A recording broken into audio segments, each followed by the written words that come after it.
I honestly, I am really, really interested in this next interview and seeing like what the rules are for gigging, for interacting, Right. for consuming.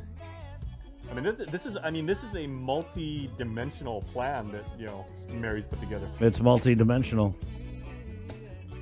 But if they were gonna enlist anybody that could put this together, and not just, I mean, it's one thing to actually put a strategy together. It's another thing to actually go out and execute it.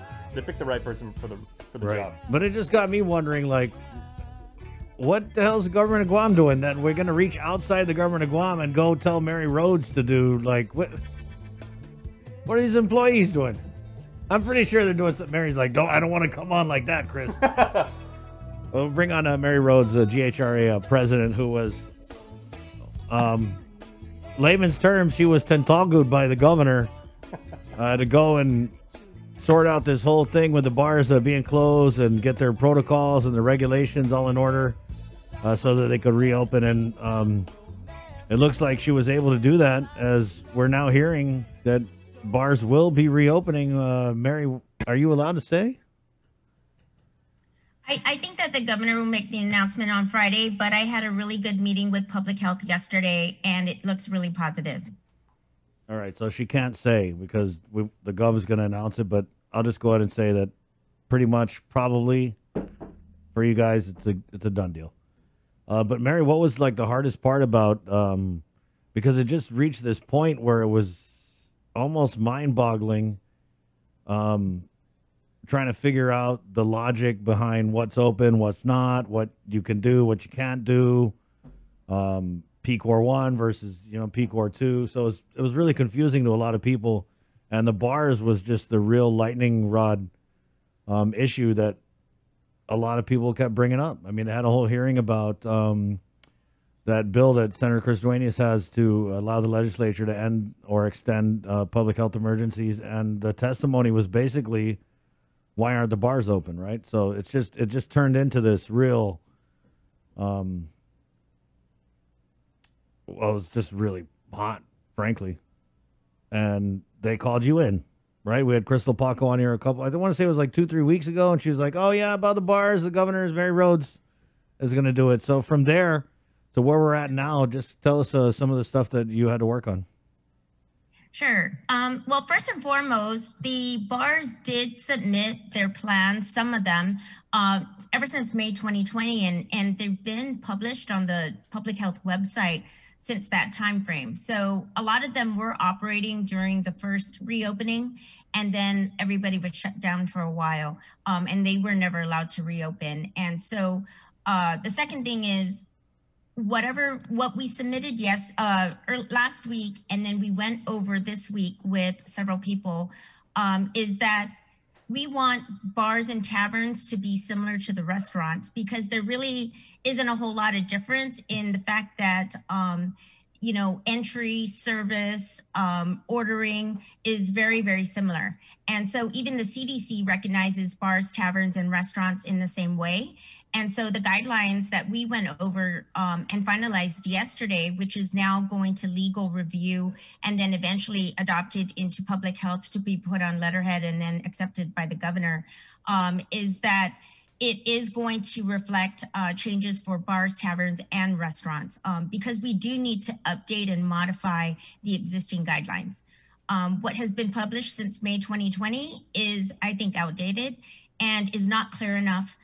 It needs to be more comprehensive and also give examples for businesses who haven't been open and haven't experienced, services in this new environment.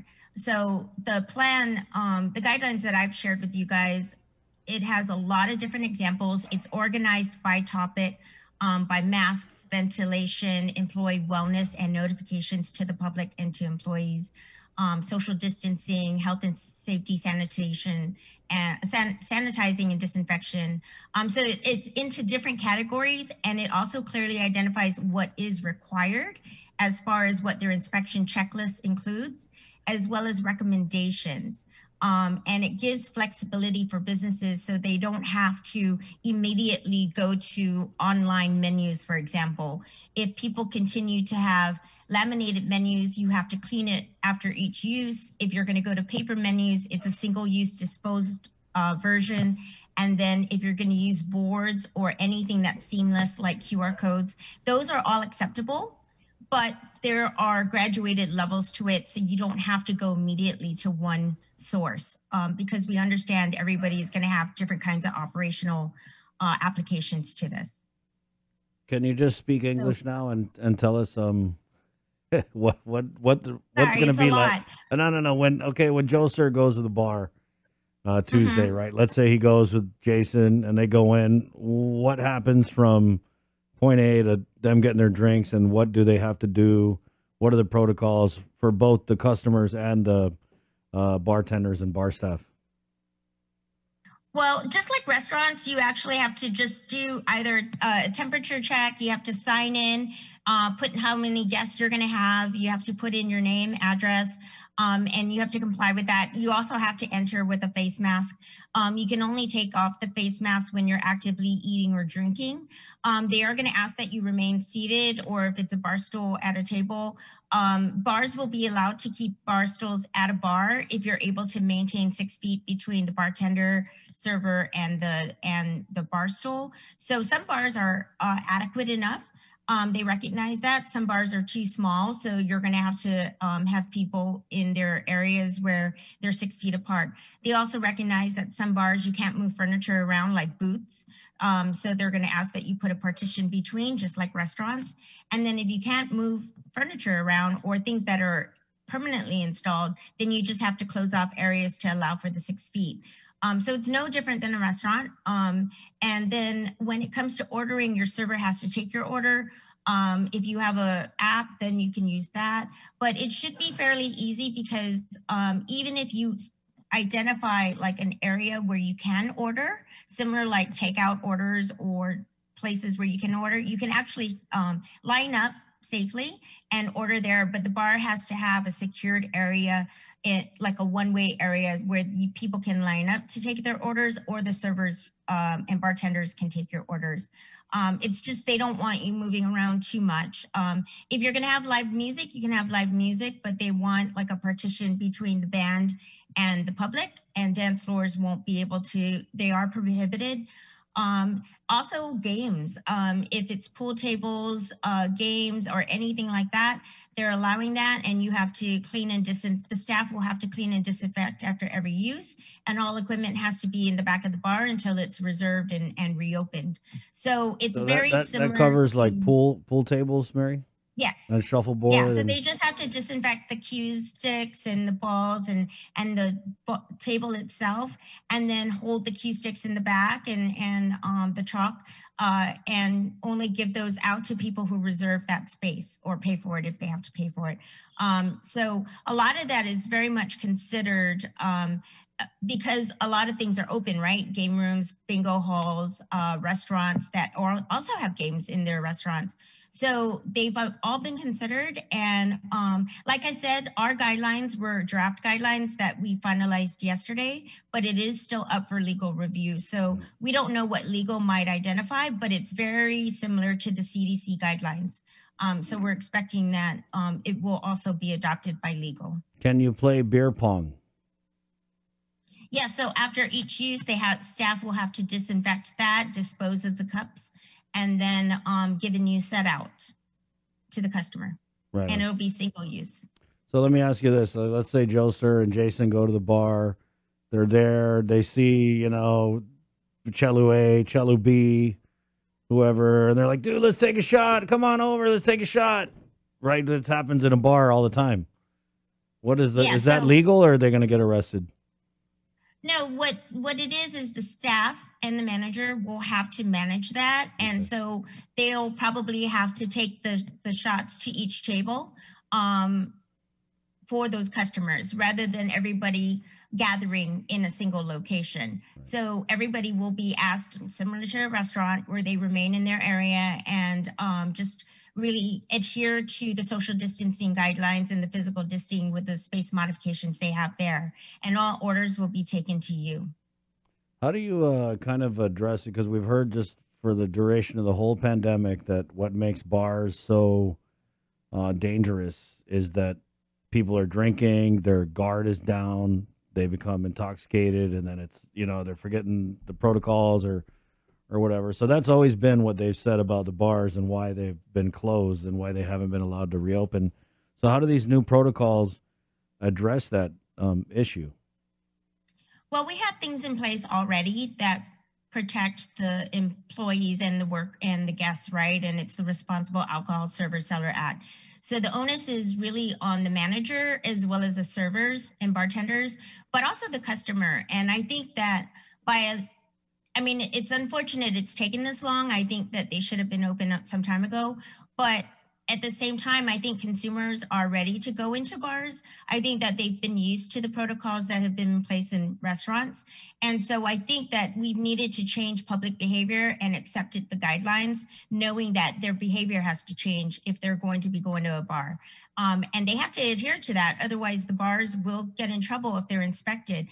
Recently, public health, they went out and they went to some of the restaurants that have been acting like bars, and they have cited them. And so we need to make sure that anyone who is going to reopen adheres to the protocols. And I've had a lot of bars contact me in the last 2 weeks, and we actually had meetings with bars 2 weeks ago. And they're very excited about reopening, and they're willing to do what they need to do. They have to hire staff and educate them and train them and make sure that everybody follows the protocols. And they have to be a lot more assertive with the guests. And it is in there that the owner and or servers have the right to refuse service if people are not going to follow the guidelines. Can we just go back, because I heard you say that public health was issuing citations to restaurants who are acting like bars. What other information can you give us on that?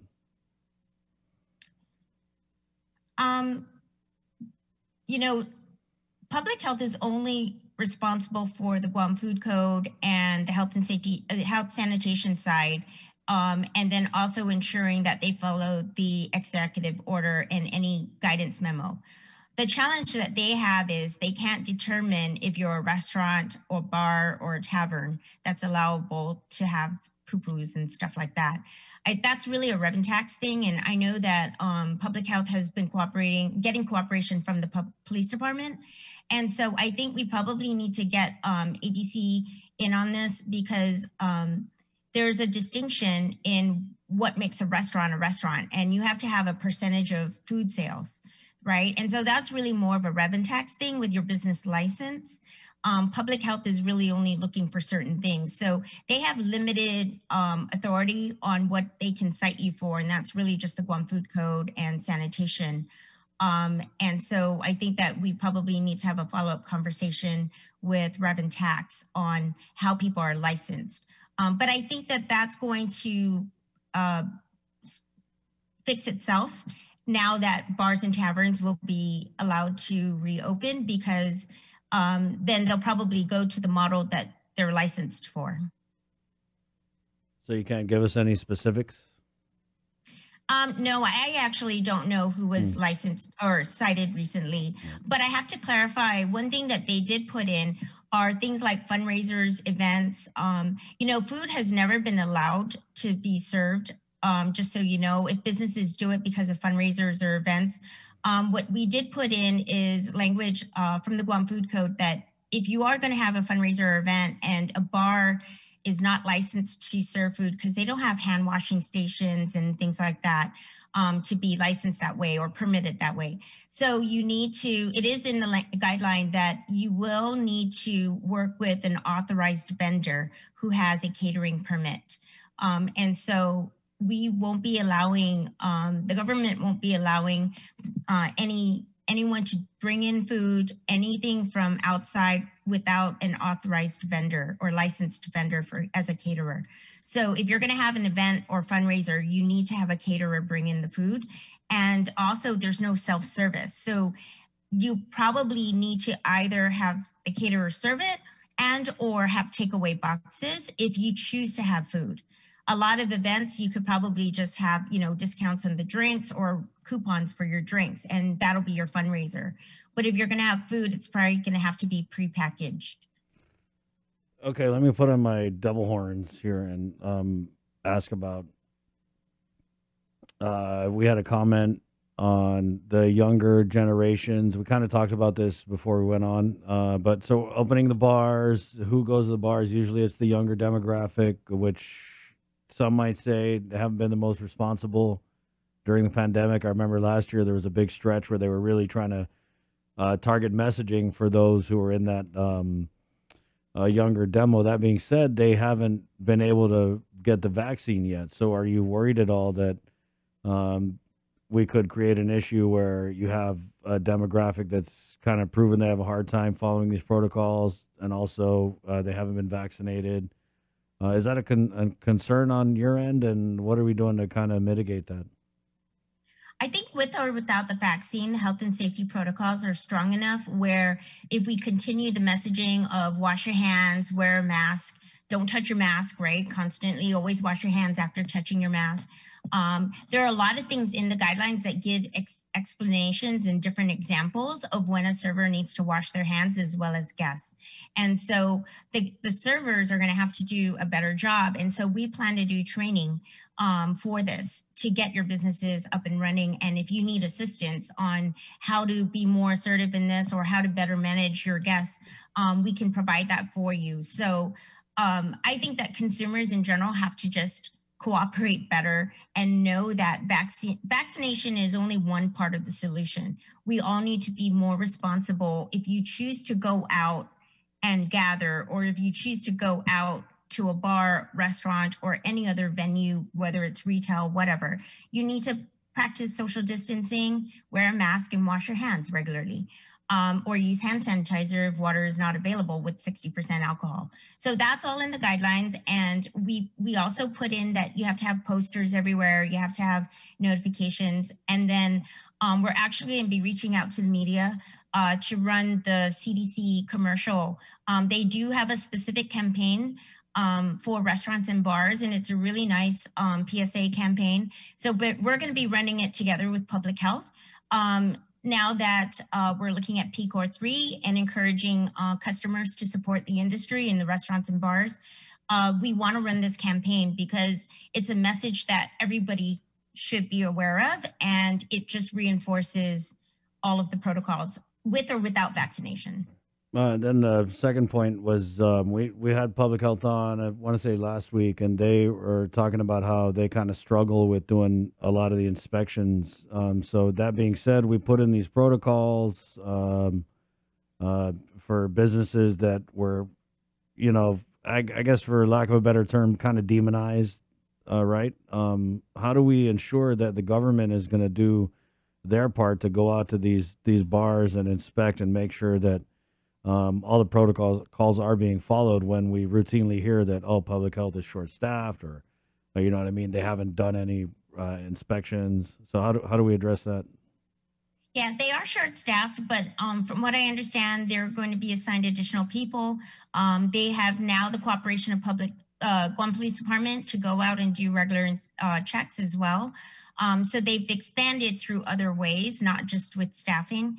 But I also know that with the protocols, you know, people can call in and complain if people aren't following it.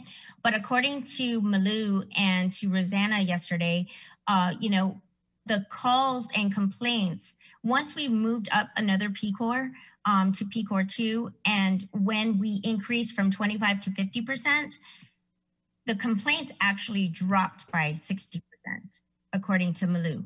So it's interesting because I think the more you allow people to go out and to frequent these places, the better people will be at knowing what to do.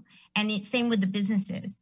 And so they're finding fewer complaints, or getting fewer complaints and finding fewer violations out there because people are in practice mode now. They're actually doing it every day. And so at least that's what Malu, you know, and Rosanna told me from the DEH division, is there aren't as many violations, although there are a few. It's gone down in total complaints and total citations. I wondered, Mary, because I feel like people aren't complaining anymore because it's just like wide open. We're wide open. And so, Yeah, but we don't want to take- for example, like me personally, right? I did a southern stroll over the weekend, and I was driving through Malolo, and someone was having a huge party. It was freaking huge. It was like over 100 people easy. I mean, it was like, oh my God. And, you know, of course, now in this pandemic, it's stuck out. I actually got a stomach ache driving by. I was like, oh my God, guys, what are we doing? But I didn't call and complain. And I feel like that's because, you know, you can gather up to 25 or whatever it is now. People just feel like, oh, this is what it is. It is what it is, right? Yeah. I think it's scary, and I think that's what has been the cause for concern to, you know, move things around. I think what would be interesting to measure is, you know, total infections in a couple of weeks after PCOR 3. Right. And I'm sure that the government will be doing that. But we all have to, you know, we're clamoring if we're not open, we're complaining if we're not open. And then now that we're going to be open and going to PCOR 3, we have to make sure we hold others accountable too. And we have to make sure that we all do our part, because what is the only result? And the governor doesn't want to move backwards. You know, none of us want to move backwards. And so as much as we want these places to open, we need everybody's cooperation to follow our guidelines, because imagine the individuals who are in the front line having to manage those people. Don't make their jobs difficult. Appreciate them, you know, tip them, and be a good steward, and know that it's everybody's responsibility to make sure we remain safe. And family gatherings just shouldn't be happening. You know, there are gathering limits because of that. And even if you have gathering limits of 25 right now, or funerals at 50, you should be maintaining social distancing regardless. And you shouldn't be having things take place where people are gathering under one small 25. It's just so confusing, Mary. I mean, you know, I mean, look, we talk about this gathering limit, and then at the legislature, they had a thing for the judge, and it was like, there's more than 25 people there, like way more than 25 people.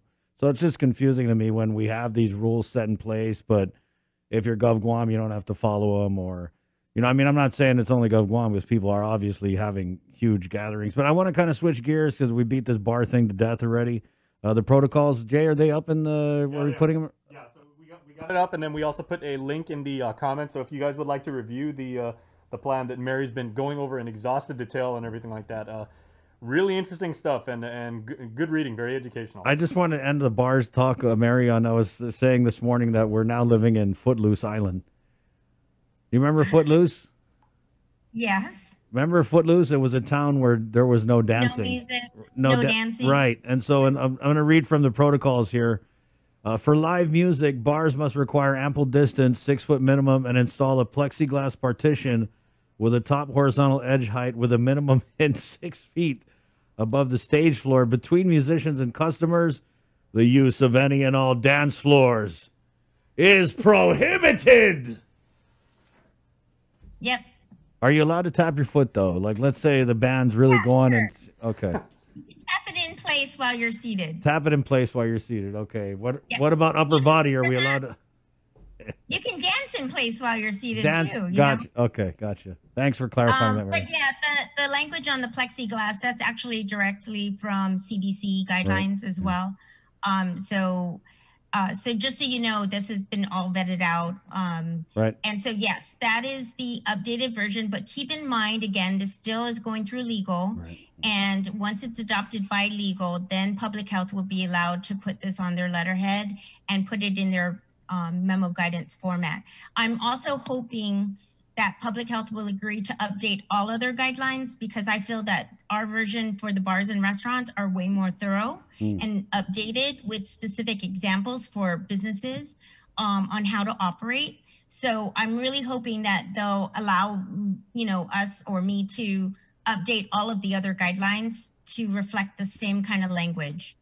Because I think this is a lot more helpful for business owners to change their operational plans and update it according to today's rules, not May 2020. So I strongly feel like we need to do that. And if you look at all other states and all other resource reference pages, everybody updates them regularly. It's not like the one was bad at the time. It's just that was the information at that time. Right. So things have changed, and we need to update our are guidelines for every other sector. And so I'm hoping to change that.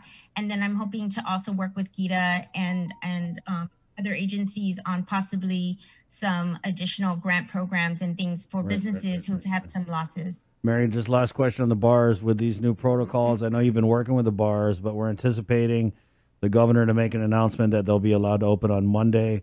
Are there bars right now that have all this stuff in place that come this announcement they could just open Monday, or are they going to need some lead time?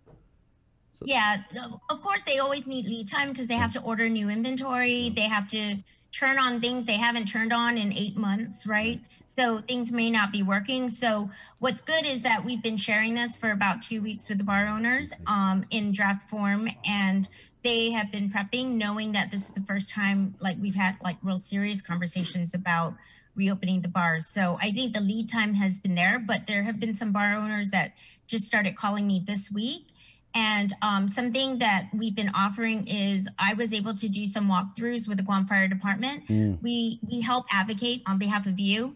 And so Guam Fire Department did a couple of walkthroughs with bars because you need to revisit your occupancy levels. If it's going to be 50 or 75%, you need to know what your occupancy number is. And so you also need to post that with your business license. And so when we walk through with Guam Fire Department, it's really a much better opportunity because they don't really look for citations. They talk you through the process when they go with us, and we can actually help identify anything else they may need to work on in the meantime. Okay, Mary, April 1st, reopening of tourism. What are we doing to prepare for that on your end? Short answer, please. A lot to ask. I know. I know that the airlines have pushed all their dates through end of March. More than likely, I think it'll push beyond April. And all we can do is really look at testing at the airport and testing outbound, and look for opportunities to start looking at markets who don't have quarantine. But quarantine is always going to be an issue for us, for any traveler. So as long as we keep quarantine in place and don't do testing at the airport, I don't see how we can reopen tourism just yet. Well, that was definitely short. So you're basically one of the tourism experts, and you're saying April 1st, not going to happen. Well, I think it's going to happen in the fact that we say we're open. Yeah. But realistically, tourists won't be coming unless we change out quarantine rules and testing at the airport and outbound.